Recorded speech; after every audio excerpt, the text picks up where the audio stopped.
tumatakbo ng matulin kung matinik ay malalim, at ang natitinik ng malalim, kalimitan ay nahuhulog sa dilim. Ikaw kaibigan, nagmamadali ka bang matupad ang iyong mga pangarap?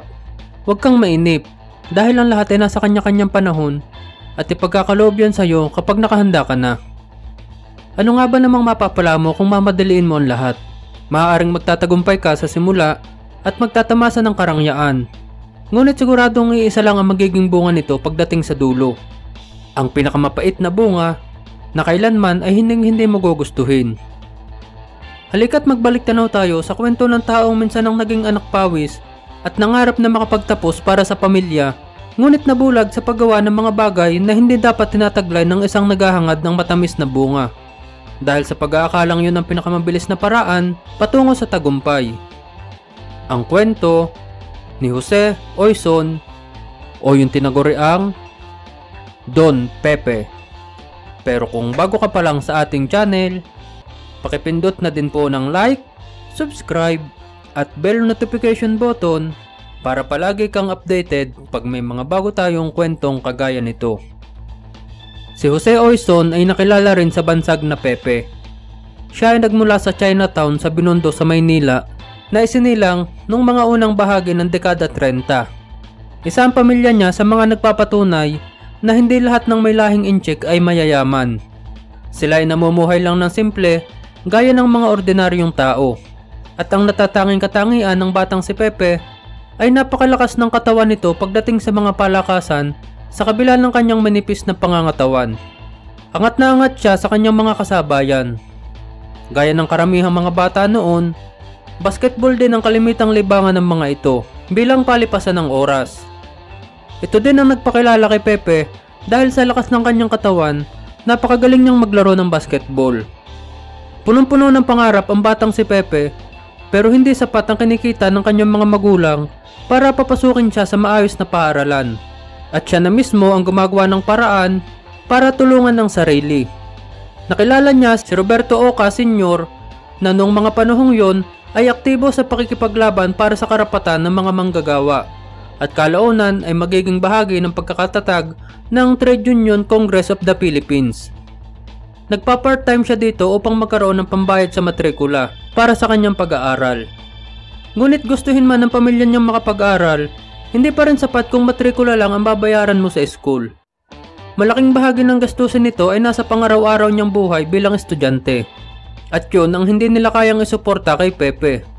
Kaya't napilitan itong tumigil ng pag-aaral nung nasa kolehiyo na siya. Pero iba ang matinding sidhi ng damdamin na matupad ang kanyang mga pangarap. Ginamit ni Pepe ang kanyang angking galing sa pagbabasketball at nagbaka sakaling isa sa mga paaralan na magkakaroon ng interes sa kanyang talento na magiging ticket naman niya para makapag-aral ng libre. Pinag-usayan pa niya lalo ang paglalaro at kalaunan nga ay merong nakapansin sa kanya at ginawa siyang varsity player ng isang kilalang paaralan noon. Dahil sa angking galing ni Pepe, isa siya sa naging star player nito na naging susi naman ng pagsungkit nila ng kampyonato noong taong 1959. At naging bahagi si Pepe ng nakuhang karangalan ng kanyang paaralan.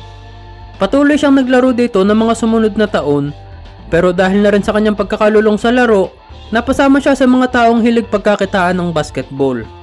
Nagsimula sa pusta-pustahan hanggang magkaroon ng bayaran na para ilaglag ang mga laban.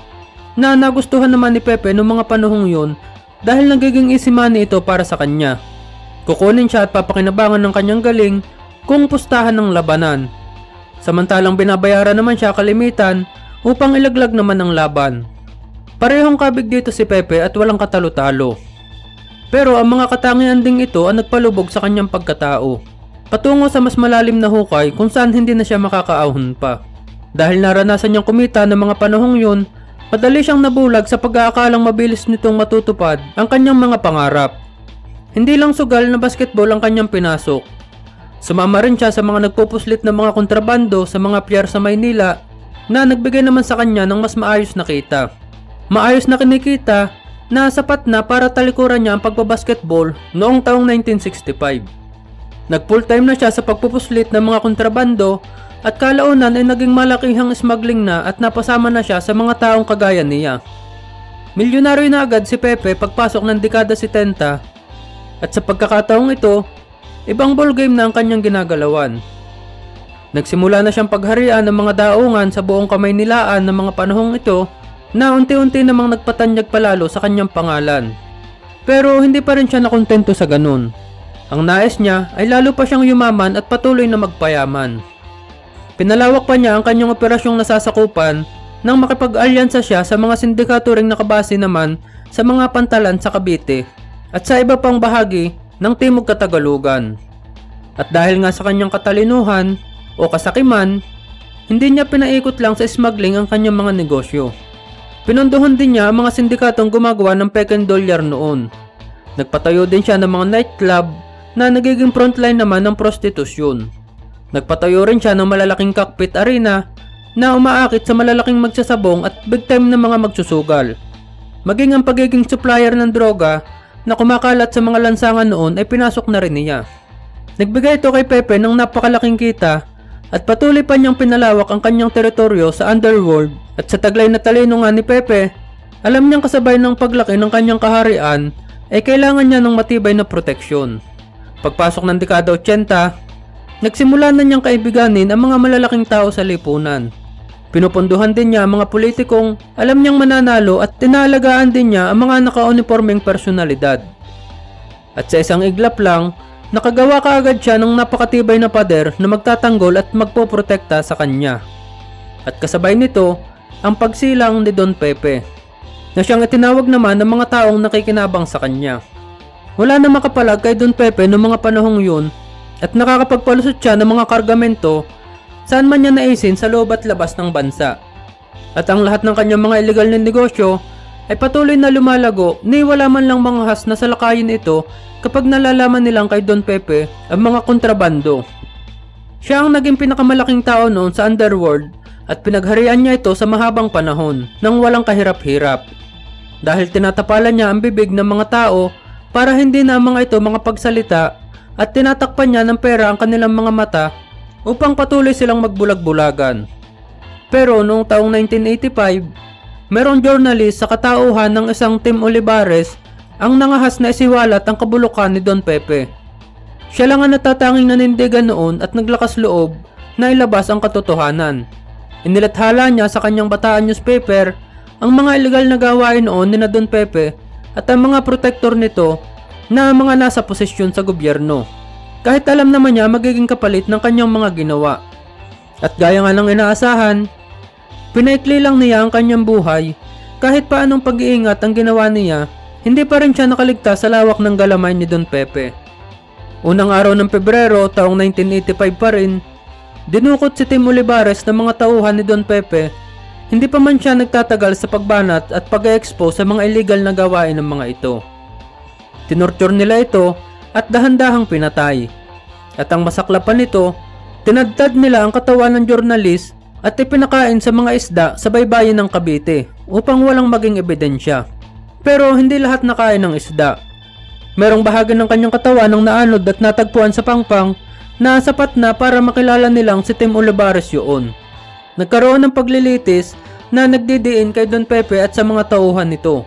Pero ano pa nga bang aasahan sa pag-usig sa isang kinikilalang hari? Naging moro-moro lang ang paglilitis at naging katawa-tawa lang ang korte kahit alam na alam naman ng lahat kung sino ang pumatay kay Olivares. Kumpiyansa si Don Pepe at inaasahan niyang mapapawalang sala siya at ganoon na nga ang nangyari. Back to business na naman siya at nanatiling untouchable. Ngunit sa pagkakataong ito, pinasok na rin niya ang weteng at malalaking sugalan pati na ang mga sindikato sa likod ng mga pustahan at bayaran sa laro ng Philippine Basketball Association o PBA. Kinokontrol na rin niya. Taong 1987 elections, pinunduhan naman ni Don Pepe ang napakaraming kandidato na naluklok sa pwesto noong mga panahong yon at umabot sa daan-daang mga opisyal ng militar at kapulisan ang napasama sa kanyang payroll. At dahil dito, lalong dumami ang pumuprotekta kay Don Pepe at lalong tumibay ang kanyang kaharian. Maging ang pagbibigay ng pondo kay Gringo Honasan at ang grupo niyang RAM noong 1988 ay nagmula kay Don Pepe. At ang mapangahas na pagtakas ni Gringo Honasan sa isang barko na ginawang kulungan niya na nakadaong sa gitna ng Manila Bay ay sinasabing dahil din sa pagtulong ni Don Pepe. kaya't naipagpatuloy nila ang kudeta noong 1989. Pero muling nabigo ang RAM sa pagpapabagsak sa gobyerno dahil mayroong isang magiting na naging tagapagtanggol ang gobyerno at ito ay ang isa sa pinakamatikas na miyembro ng Manila's Finest noon. Walang iba kundi ang Dirty Harry ng Maynila. Na meron na din po tayong kwento sa kanya at nandyan lang po yung link sa baba kung gusto nating balikan.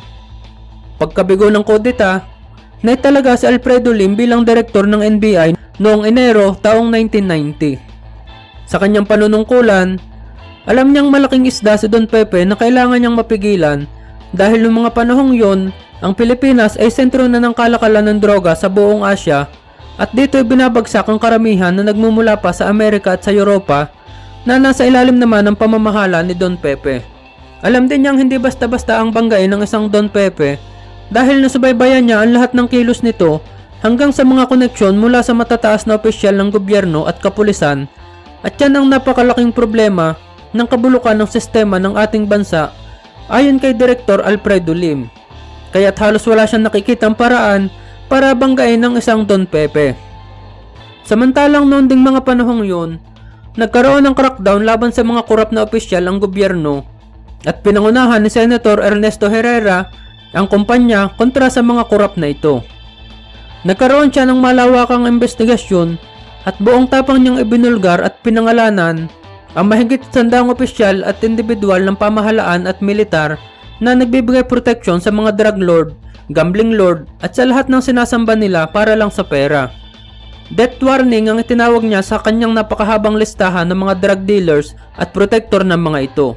At binigyan niya ng license to kill ang mga NBI sa bawat operasyon nila. Marami ang namatay sa maikling panahon ng kanilang kumpanya kontra sa mga kalaban ng batas at ang lahat ay sinasabi nilang shootout at pinuri ng senador ang mga NBI sa pangunguna ni Direktor Alfredo Lim.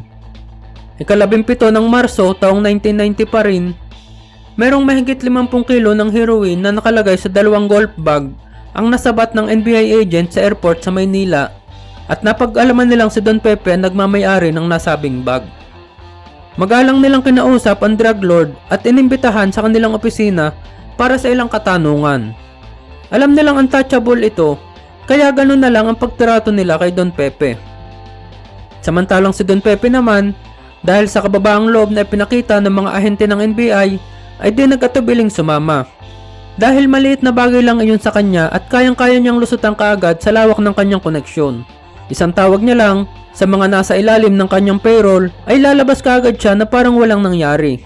Hindi rin naman siya nakakakita ng banta ng kahit na anong panganib mula sa mga NBI na ito.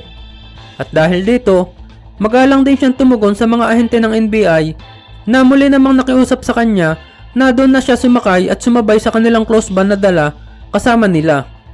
Muling pumayag si Don Pepe at sumamang nag-iisa sa close band kung saan hindi sila nakikita sa loob mula sa labas. Samantalang ang mga tauhan naman ni Don Pepe ay sumunod sa kahiwalay na sasakyan.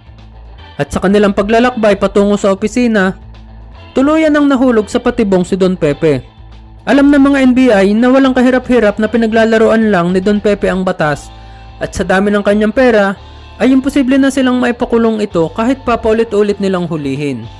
Ito ang sinasabi ni Director Alfredo Lim na halos walang paraan para labanan at banggain ng isang Don Pepe.